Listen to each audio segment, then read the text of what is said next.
सभी को मेरा नमस्कार। शिवालिक स्कूल की ऑनलाइन वीडियो क्लास में आप सबका हार्दिक अभिनंदन एवं स्वागत करता हूं। आपको क्लास 9 का साइंस का चैप्टर नंबर 3 पढ़ा रहा था। उसमें ये बताया था एटम एंड मॉलिक्यूल, परमाणु एवं अणु के। इसके अंदर जो लेक्चर दिया था, इससे जस्ट पहले वाला आपको दिया था law of conservation of mass, that means द्रव्यमान संरक्षण का नियम। इसमें ये कहा था in a chemical reaction total mass of reactant is equal to total mass of product. ठीक है, इसमें होता क्या है, क्रिया कारक का कुल द्रव्यमान उत्पाद के कुल द्रव्यमान के समान या बराबर होना चाहिए, तो कहलाएगा द्रव्यमान संरक्षण का नियम। दोनों नियम। ठीक है, ये सभी बच्चों को समझ में आ गया था क्या बेटा? Yes sir. ठीक है, अब अपन सेकंड क्लास शुरू करें। Yes sir. तो बेटा सेकंड ला आ रहा है अब अपने पास में। Second law of constant, PROPORTIONS, law of constant proportional. ठीक है, इसको हिंदी में क्या बोलते हैं बेटा? स्थिर। कांस्टेंट का मतलब क्या होता है? स्थिर। स्थिर। प्रोपोर्शनल का मतलब अनुपात। तो स्थिर अनुपात का नियम, ये हो गया आपका लॉ ऑफ कांस्टेंट प्रोपोर्शन। तो law of conservation of mass given by Antoine Lavoisier. Very good.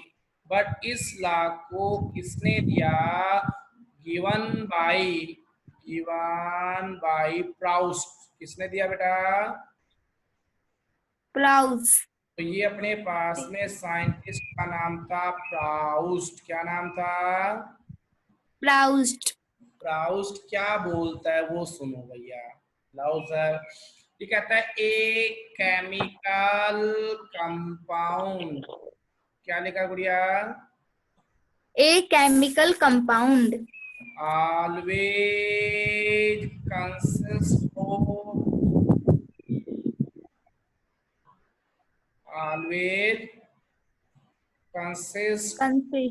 of the same element combined together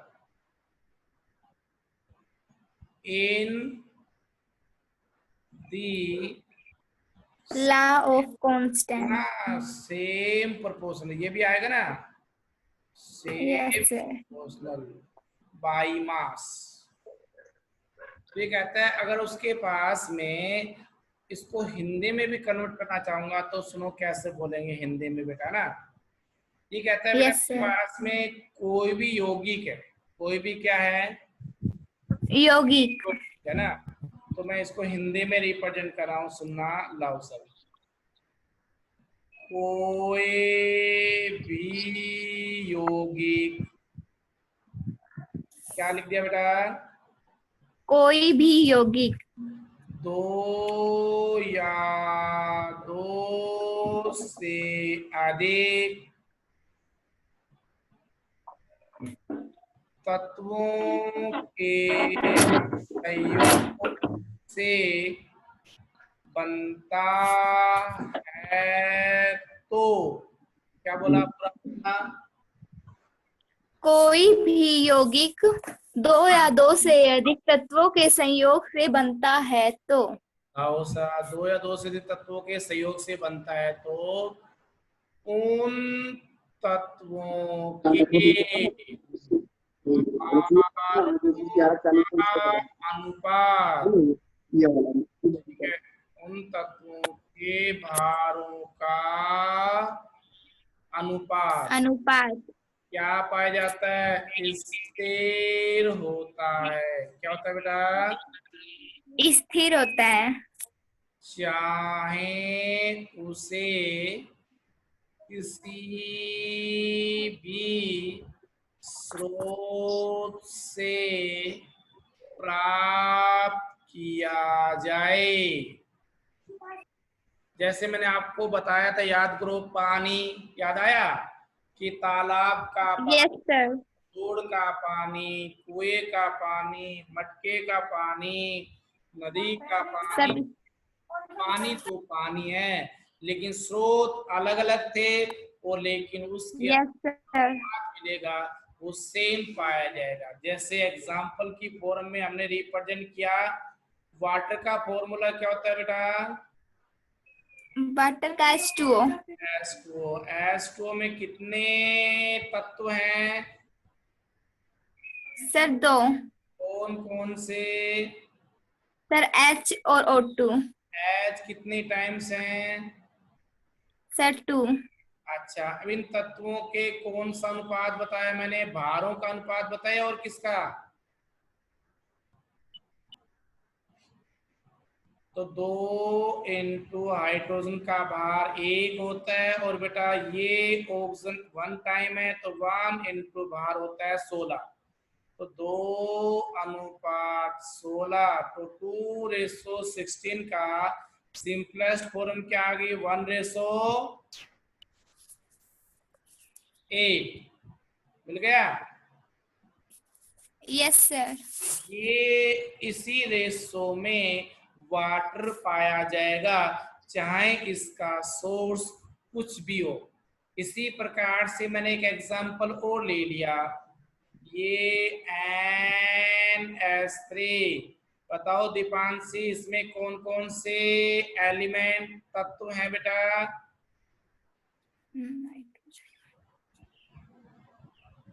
Deepanshi, इसमें कौन कौन से एलिमेंट हैं? Yes sir. एलिमेंट बोलो बेटा। तत्व कौन कौन से हैं? नाइट्रोजन एवं hydrogen. Hydrogen. But hydrogen times हैं 3। 3 टाइम। इनके मास का रेशो निकालेंगे। लाओ सर, ये मास 14 होता है, ये 3:1, तो ये हो गया 4। चलिए हमें कैसे पता चलेगा? ये बेटा मैं आपको नोट करवाऊंगा, ठीक है? Okay sir. ये हो गया मास रेशो, हो गया। अभी कहता है इस अमोनिया का सोर्स चाहे कुछ भी हो, लेकिन उसके अंदर जो एलिमेंट का रेशो है वो 14:3 पाया जाएगा। बट वाटर का सोर्स चाहे कुछ भी हो, उसका रेशो 1:8 पाया जाएगा। क्लियर है? Yes sir. अच्छा, तो ये आपके पास में था किसका? स्थिर अनुपात का नियम। क्या लिखा हुआ है बोलना जरा क्वेश्चन को। In an experiment, 1.288 gram of copper oxide was obtained from 1.03 gram of copper. ठीक है, तो यहाँ से हिंदी में इस क्वेश्चन को कैसे बनाया वो सुनो, कि एक प्रयोग द्वारा, क्या बोला बेटा? एक प्रयोग द्वारा कितने कॉपर को? 1.03 ग्राम कॉपर को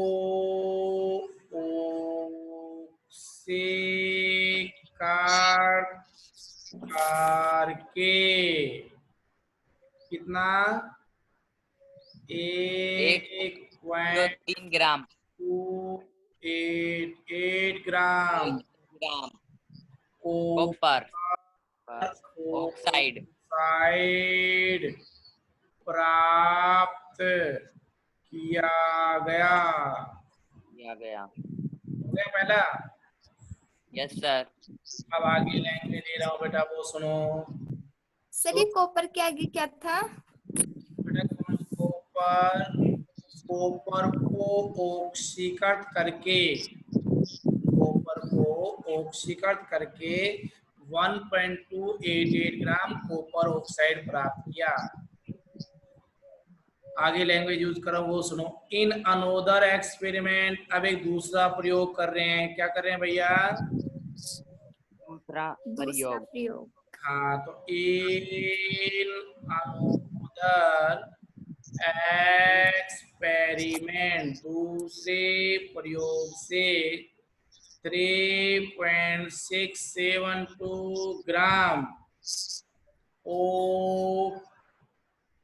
copper oxide gave on reduction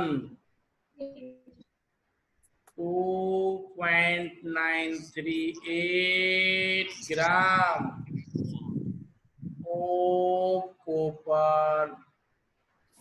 ठीक है, तो ये कहता है बेटा दूसरा प्रयोग किया जिसमें copper oxide gave on reduction, copper oxide के रिडक्शन से इतने ग्राम कॉपर मिला। ठीक है, मैं हिंदी में लिख देता हूं। दूसरे प्रयोग द्वारा 3.672 ग्राम कॉपर ऑक्साइड को अपचयित रिडक्शन करके अपचयित करके 2.938 ग्राम कॉपर प्राप्त किया गया। होगा क्लियर? Yes sir. अच्छा, उसके बाद आगे वापस से सेंटेंस और जोड़ता हूँ इसी पर्सन में। तो सो दैट दिस फिगर, ये जो आंकड़े दिए गए उनके अनुसार verify the law of constant proportional. ठीक है बेटा, हिंदी में क्या बोला आता है? दिए गए आंकड़ों से सिद्ध करो कि यह स्थिर अनुपात के नियम की पालना करते हैं। डिक्टेट करो बेटा। प्रयोग में क्या है गुड़िया? ये कहता है आपके पास कॉपर से कॉपर ऑक्साइड में कन्वर्ट कर रहा है या कॉपर ऑक्साइड से कॉपर में? कॉपर से कॉपर ऑक्साइड में। कॉपर को कॉपर ऑक्साइड में। तो आप बताओ आपको कॉपर का मास कितना दे दिया? 1.03 ग्राम। तो अपन क्या करते हैं, इसको हिंदी इंग्लिश मिक्सअप करके सॉल्यूशन कर रहा हूँ। सॉल्यूशन, तो सॉल्यूशन में क्या है? सबसे पहले पॉइंट ले लिया मैंने first. In the first experiment, ठीक है, यस सर। प्रयोग में, तो फर्स्ट प्रयोग से बेटा सबसे पहले क्या दे रखा है? मास ऑफ कॉपर। बोले तो कॉपर का द्रव्यमान। ठीक है, एंड आगे yes sir. Mass of copper oxide. तो हमने बोला कॉपर ऑक्साइड का द्रव्यमान। ठीक है, हिंदी और इंग्लिश दोनों लिख दिया। इज इक्वल टू वो यस तो सर। अब अपन चीटिंग करके वैल्यू नोट करो। तो बताओ कॉपर का मास कितना है बेटा फर्स्ट में? 1.03 ग्राम। तो ये ग्राम 1.03 ग्राम आपने बताया, मैंने डिक्टेट कर दिया। एंड देन कॉपर ऑक्साइड का कितना बेटा? 1.288 ग्राम। तो 1.288 ग्राम। यहाँ तक किसी बच्चे को प्रॉब्लम है क्या? No sir. अच्छा, अब बेटा मैंने क्या किया, बहुत सुंदर लैंग्वेज यूज की, उसको आप रीड करना। Mass of copper oxide is equal to mass of copper and then mass of oxygen। मैं क्या बोलना चाह रहा हूं कि कॉपर ऑक्साइड किस किस से मिलकर बना है? कॉपर और ऑक्सीजन से। किससे बेटा? कॉपर और ऑक्सीजन से। कॉपर और ऑक्सीजन दोनों के मास को ऐड करेंगे तो क्या बन जाएगा? Copper oxide, right? Yes sir. Value रखो बेटा। Yes sir. बेटा कॉपर ऑक्साइड का मास बोलो कितना है? 1.288 88 ग्राम। ग्राम। मास ऑफ कॉपर कितना है बेटा? 1.03 ग्राम। अच्छा, अब मेरे पास में क्या निकल जाएगा? मास ऑफ ऑक्सीजन। क्या निकलेगा बेटा? Mass of oxygen. इस मास ऑफ ऑक्सीजन को x मान लूं। Yes sir. ये इक्वेशन क्या बन गया आपके सामने? 1.288 .288 फिजिकल 2 है ना? 21। Yes sir. 1.03 plus x x is equal to 1.288 minus 1.0 minus 3 इसको हमने जब ग्राम। तो कितना आया? 0.258 ग्राम। क्लियर? Yes sir. ये x की वैल्यू किसका मास आया? मास ऑफ ऑक्सीजन का। किसका? Mass of oxygen. अच्छा, अब बताओ अपने पास में हम रेशो निकालें, अनुपात निकालें? Yes sir. बेटा मैंने लिखा रेशो ऑफ, किस किस का रेशो निकाल रहा हूँ? Copper and oxygen. कौन से प्रयोग में?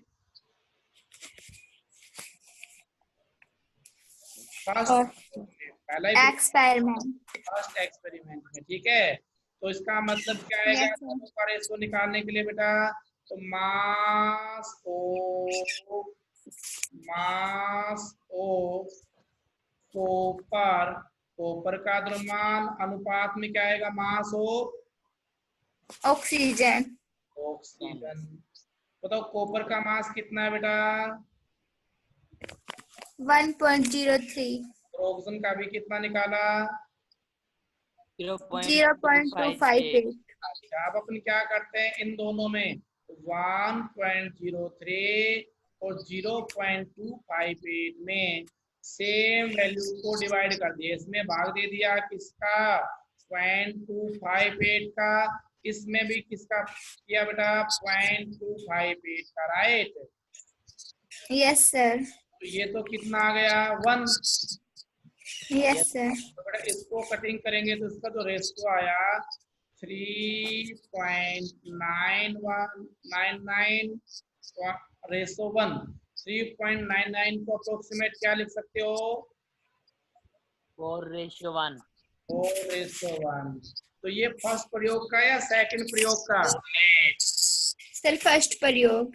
अच्छा, ये बताओ यहाँ पर इंग्लिश और हिंदी में कोई बड़ी दिक्कत तो नहीं है? No sir. यहाँ तक करोगे बेटा? Yes sir. अच्छा, अब अपन सेकंड प्रयोग करते हैं, सेकंड एक्सपेरिमेंट करते करें।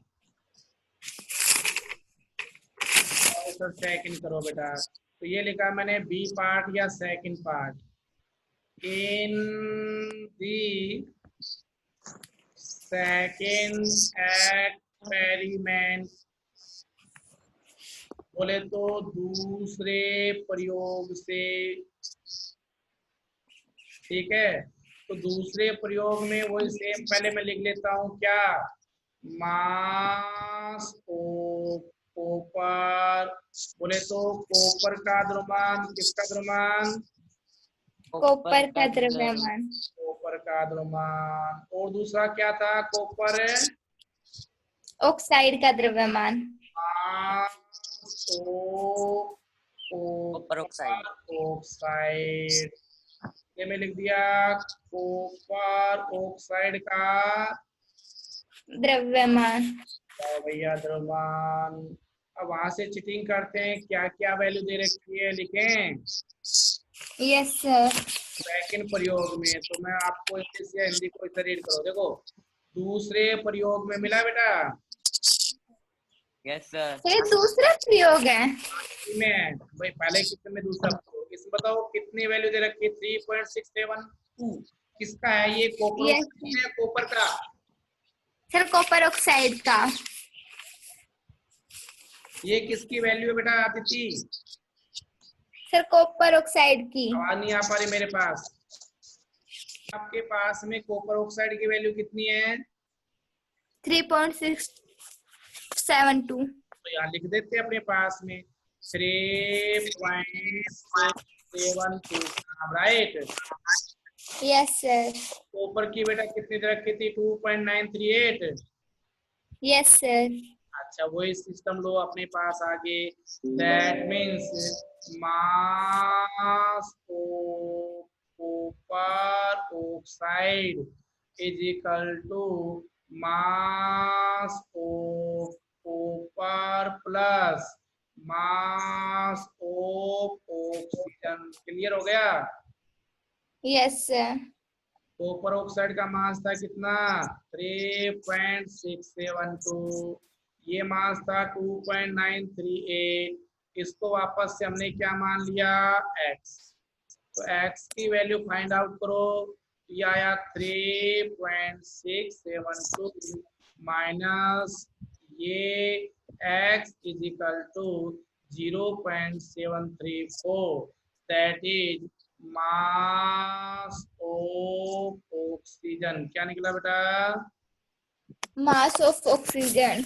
अब हमें क्या करना है? सेकंड प्रयोग का रेशो निकालना है। निकालें? Yes sir. तो बेटा रेशो ऑफ किस किस का रेशो निकालोगे? कॉपर का एंड कॉपर ऑक्साइड का, ऑक्सीजन का। सेकंड प्रयोग। कौन से प्रयोग में? सेकंड प्रयोग में। आओ साहब सेकंड प्रयोग में। तो सेकंड प्रयोग में करेंगे तो ये क्या करेंगे? मास ऑफ कॉपर और रेशो क्या हो जाएगा बेटा? Mass of oxygen. ऑक्सीजन। तो बताओ कॉपर का मास कितना दिया हुआ है? 2.938। ऑक्सीजन का कितना है? सर इन दोनों में वही सेम प्रोसीजर कर दिया। लाओ वही सेम प्रोसीजर करो। तो 2.938 0.734 में डिवाइड कर दिया जाए किससे? 0.374 से 0.734 से। तो ये वही सेम अप्रोक्सीमेट 4:1 निकल के आया। क्या निकल के आया? 4:1। दैट हम क्या कह सकते हैं कि जो आपका जो फिगर दिया हुआ है, तो the given figure verify the law of constant proportional. Constant को हिंदी में क्या कहते हैं? कांस्टेंट को बेटा हिंदी में स्थिर यौगिक। बोलते हैं। स्थिर। कंपाउंड होता है। अनुपात होता है। ठीक है, कर लोगे cover? Yes sir. Yes sir. ये बताओ सर एक बार इसे हिंदी में रिटर्न कर दो। हाँ हिंदी में। दिए गए आंकड़े से पता है कि यह स्थिर अनुपात के नियम की पालना करता है। बेटा सर आप बैक पेज दिखा दो, हमारे फोन में नेटवर्क प्रॉब्लम हो रही है इसलिए बार बार ये बैक हो जाता है। हाँ बेटा 1 मिनट, आप सभी को डिक्टेट करने का टाइम दे रहा हूँ।